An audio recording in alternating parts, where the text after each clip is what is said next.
let's go through the instructions real quick. Obviously, number one, just do the indicated operation there. That is not multiplication, so keep that in mind. Number two, your hint that I gave you yesterday. In the middle of my testing.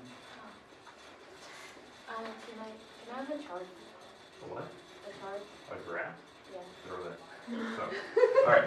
Number two, use your conjugate. You need to multiply. Just remember your hint. I squared is a -1. Number three, that thing is in standard form. You should be able to find the vertex. You should be able to eventually find x-intercepts and y-intercepts and the dot across the y-intercept because you have the axis symmetry. Okay, that type of thing. I'm looking for those. If it doesn't have any x-intercepts, no big deal. At least you have a y-intercept and the point across from it.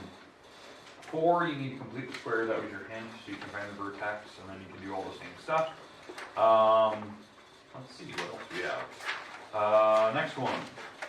Number five, you're going to do that leading coefficient test. So figure out where the tails go. You have to explain in words where the tails are going. They're going up or down. They go in the same direction. They go in opposite directions. Which way are they facing? Okay, be very specific. The y-intercept, state that, and then also determine if this thing is symmetric or not. You have to be, kind of specific. Okay.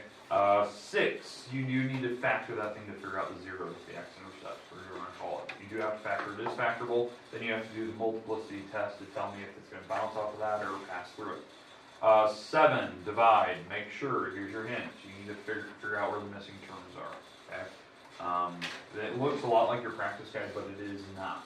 So be careful on that one. 8, synthetic divide. Here's your hint.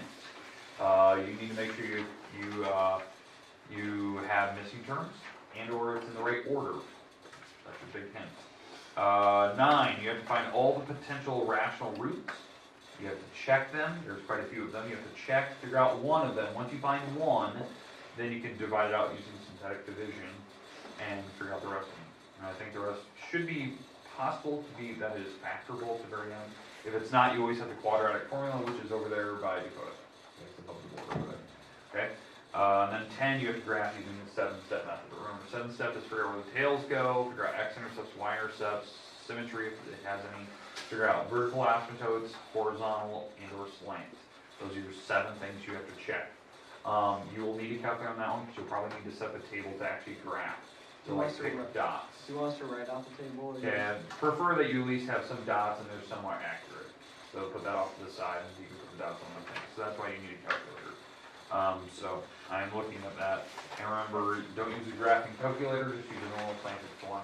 That's how I'm going to do it as well. So, okay, the rest of the time is yours. I expect it to be completed, finished today, except for my 2 that just started. So take your time.